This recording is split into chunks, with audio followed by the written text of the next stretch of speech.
જય દ્વારકાધીશ, આ છે મારા ગાજર અને હવે જવાનું છે આપણે લાડો તરફ। શું કરે છે મારી લાડો? તો પછી આવી ગઈ લાડો પાસે અને કરવાનું તો આપણે વાહિંદું। તો પછી મેં હાથમાં લઈ લીધો પાવડો અને બેસી ગઈ વાહિંદું કરવા। જોઈ શકો છો હું વાહિંદું કરું છું। હું તો પાવડેથી કરું છું, તમે શેનાથી કરો કોમેન્ટમાં કહેજો જરી।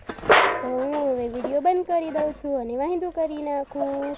અને પછી જવાનું હતું નાવા। તો નાવા માટે મેં લઈ લીધા હાથમાં કપડાં અને હું નાવા જાઉં છું। અને નાહી આવીને હવે થઈ ગઈ ફ્રેશ। તો તમને એમ થતું હશે આને ક્યાં જવું હશે? તો મારે જવાનું હતું વાસણ ધોવા માટે। તો હું આવી ગઈ હવે વાસણ ધોવા। તો હવે ધોઈ નાખું વાસણ। ધોવાઈ ગયા વાસણ અને હવે મારે ફોલવાની હતી વાલોળ। તો હું બેસી ગઈ વાલોળ ફોલવા માટે। હું તો વાલોળ મેં ફોલું છું। તમે વાલોળનું શાક કરો કે નહીં જરી કોમેન્ટમાં મને કહેજો।